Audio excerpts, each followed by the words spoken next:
Hello everyone, welcome back to Sankala the Beginning YouTube channel. ಇವತ್ತಿನ recipe ಬಂದುಬಿಟ್ಟು ಉತ್ತರ ಕರ್ನಾಟಕದ ಮೋಸ್ಟ್ ಅಥೆಂಟಿಕ್ ರೆಸಿಪಿ ಅಂತಲೇ ಹೇಳ್ಬೋದು. ಪ್ರತಿಯೊಂದು ಮನೇಲೂ ಈ ಡಿಶ್ ಇದ್ದೇ ಇರುತ್ತೆ. ಸೊ ಇವತ್ತಿನ ರೆಸಿಪಿ ಬಂದುಬಿಟ್ಟು ಜೋಳದ ರೊಟ್ಟಿ. ಜೋಳದ ರೊಟ್ಟಿ ರೆಡಿ ಮಾಡೋಕ್ಕೆ ತುಂಬ ಜಾಸ್ತಿ ಐಟಮ್ಸ್ ಏನು ಬೇಕಾಗಿಲ್ಲ. ಆ್ಯಕ್ಚುಲಿ ನಾನೊಂದು ಬೌಲಲ್ಲಿ ಜೋಳದ ಹಿಟ್ಟನ್ನ ತೊಗೊಂಡಿದ್ದೀನಿ.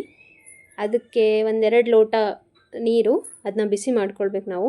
ಆಮೇಲೆ ಒಂದು ವೈಟ್ ಬಟ್ಟೆ, ಅದನ್ನ ಜೋಳದ ರೊಟ್ಟಿನ ಸುಡೋಕ್ಕೆ, ಆಮೇಲೆ ರೊಟ್ಟಿ ಹಾಕೋಕ್ಕೆ ಪುಟ್ಟಿ.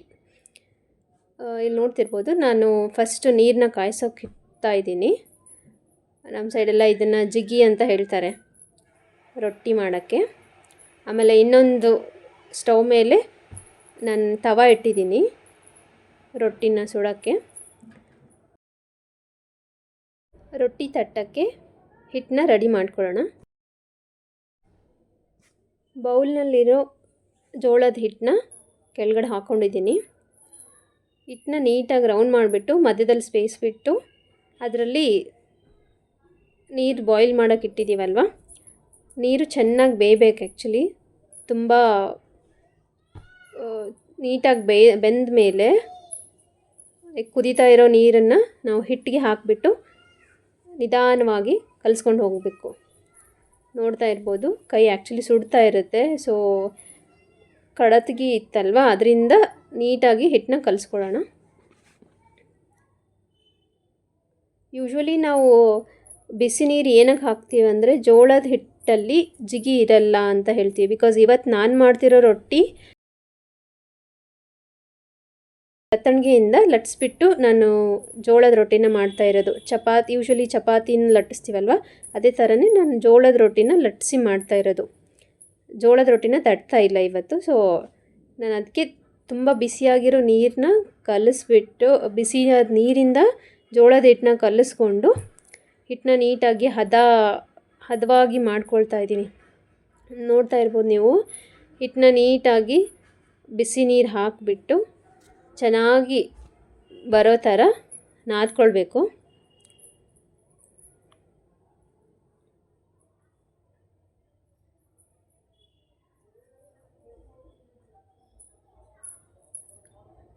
ಇವಾಗ ಹಿಟ್ಟು ರೆಡಿಯಾಗಿದೆ, ಜೋಳದ ಹಿಟ್ಟು. ನೋಡಿ ಎಷ್ಟು ಮೆದುವಾಗಿ ಹಿಟ್ಟು ಬರ್ತಾ ಇದೆ. ಸೊ ಈ ಥರ ಮೆದುವಾಗಿ ಹಿಟ್ಟು ರೆಡಿ ಮಾಡ್ಕೊಳ್ಬೇಕು ನಾವು ಬಡಿಯೋಕ್ಕೆ ಅಥವಾ ತಟ್ಟಕ್ಕೆ. ನಾನಿವತ್ತು ರೊಟ್ಟಿನ ಬಡಿತಾ ಇಲ್ಲ, ಲತ್ತಣಿಕೆಯಿಂದ ಚಪಾತಿ ಥರ ಲಟ್ಟಿಸ್ತಾ ಇದ್ದೀನಿ. ಸೊ ಸ್ವಲ್ಪ ಎಷ್ಟು ರೊಟ್ಟಿ ಬೇಕು ನಿಮಗೆ, ಸೈಜ್ ಆಫ್ ದ ರೊಟ್ಟಿ ಎಷ್ಟು ಬೇಕಾಗುತ್ತೆ ಅದರ ಪ್ರಕಾರ ನಾವು ಸ್ವಲ್ಪ ಹಿಟ್ಟನ್ನ ತೊಗೊಳ್ಬೇಕು. ನಾದಿಟ್ಟಿರೋ ಹಿಟ್ಟು ಅದನ್ನು ತೊಗೊಂಡ್ಬಿಟ್ಟು ನೀಟಾಗಿ ಉಂಡೆ ಥರ ಮಾಡ್ಕೊಳ್ಬೇಕು.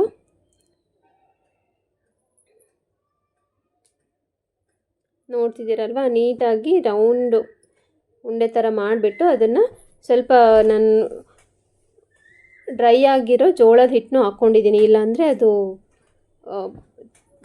ಹಿಟ್ಟು ನೆಲಕ್ಕೆ ಹತ್ಕೊಂಡ್ಬಿಡುತ್ತೆ. ಅದರ ಸಲುವಾಗಿ ನಾನು ಜೋಳದ ಹಿಟ್ಟು ಡ್ರೈ ಹಿಟ್ಟನ್ನ ಹಾಕ್ಕೊಂಡ್ಬಿಟ್ಟು ನಿಧಾನವಾಗಿ ಫಸ್ಟಲ್ಲಿ ಒಂದೇ ಕೈಯಿಂದ ಆ್ಯಕ್ಚುಲಿ ನಿಧಾನವಾಗಿ ತಟ್ಕೊಂಡು ಹೋಗಬೇಕು.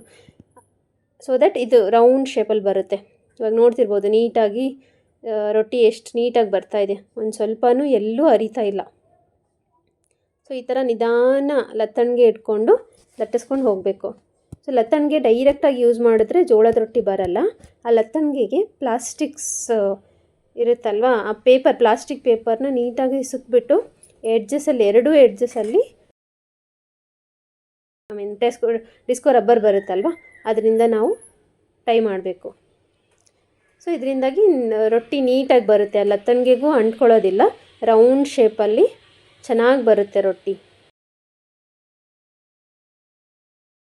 ಹರಿಬರಿ ಮಾಡಿಬಿಟ್ರೆ ರೊಟ್ಟಿ ಹರ್ಕೊಂಡು ಹೋಗುತ್ತೆ. ಸೊ ನಿಧಾನವಾಗಿ ರೌಂಡ್ ಶೇಪಲ್ಲಿ ಬರೋ ಥರ ರೊಟ್ಟಿನ ತೀಡ್ಕೊಳ್ಳೋಣ. ಸೊ ರೊಟ್ಟಿ ರೆಡಿ ಆಯಿತು. ಇವಾಗ ನೆಕ್ಸ್ಟು ತವಕ್ಕೆ ಹಾಕೋಣ, ರೊಟ್ಟಿ ಬೇಯಿಸೋಣ. ಸೊ ನೋಡ್ತಿರ್ಬೋದು, ನೀಟಾಗಿ ರೊಟ್ಟಿ ತವ ಬಿಸಿಯಾಗಿದೆ. ಮೀಡಿಯಮ್ ಫ್ಲೇಮಲ್ಲಿ ಗ್ಯಾಸ್ ಆನ್ ಮಾಡಿಬಿಟ್ಟು ರೊಟ್ಟಿನ ಬೇಯಿಸೋಣ. ಯೂಶಲಿ ಚಪಾತಿಗೆಲ್ಲ ನಾವು ಆಯಿಲ್ ಹಚ್ತೀವಿ, ಬಟ್ ಜೋಳದ ರೊಟ್ಟಿಗೆ ಆಯಿಲ್ ಯೂಸ್ ಮಾಡಲ್ಲ. ಇದರಲ್ಲಿ ನಾವು ನೀರು, ಬಿಸಿ ನೀರಲ್ಲ, ಇದು ನಾರ್ಮಲ್ ವಾಟರಲ್ಲೇ ಅದು ವೈಟ್ ಕಾಟನ್ ಕ್ಲಾತ್ ಇತ್ತಲ್ವ, ಅದನ್ನು ಅದ್ಬಿಟ್ಟು ಅದು ರೊಟ್ಟೆ ಮೇಲೆ ಅದನ್ನು ತಟ್ಟಬೇಕು ನಾವು. ಸೊ ಇದರಲ್ಲಿ ಯಾವುದೇ ರೀತಿಯಾದ ಆಯಿಲ್ ಕಂಟೆಂಟ್ ಇರಲ್ಲ. ಲೈಕ್ ಜೋಳದ ರೊಟ್ಟಿನ ನಾವು ಮೋಸ್ಟ್ ಹೆಲ್ದಿಯೆಸ್ಟ್ ರೆಸಿಪಿ ಅಂತಲೂ ಹೇಳ್ತೀವಿ ಆ್ಯಕ್ಚುಲಿ. ನೋಡ್ಬೋದು ನೀಟಾಗಿ ಬೆಂದಿದೆ ರೊಟ್ಟಿ. ಒಂದು ಸೈಡಿಂದ ತಿರುವಾಕ್ಬೇಕು ಅದನ್ನ. ಸೊ ಒಂದು ಸೈಡ್ ನೀಟಾಗಿ ಬೆಂದಿದೆ, ಎರಡೂ ಸೈಡಲ್ಲಿ ನೀಟಾಗಿ ಬೇಯಬೇಕು. ನಿಮಗೆ ಸ್ವಲ್ಪ ಕೈ ಸುಡ್ತಿತ್ತು ಅಥವಾ ಇದಾಗ್ತಾಯಿತ್ತಂದರೆ ಒಂದು ನೀಟಾಗಿರೋ ಕಾಟನ್ ಕ್ಲಾತಿಂದ ಪ್ರೆಸ್ ಮಾಡ್ಬೋದು. ಸೊ ದ್ಯಾಟ್ ಇದು ಲೇಯರ್ವಾಗಿ ನೀಟಾಗಿ ಜೋಳದ ರೊಟ್ಟಿ ಬರುತ್ತೆ. ಸೊ ದ ಮೋಸ್ಟ್ ಫೇಮಸ್ ಉತ್ತರ ಕರ್ನಾಟಕದ ಜೋಳದ ರೊಟ್ಟಿ is ready to serve.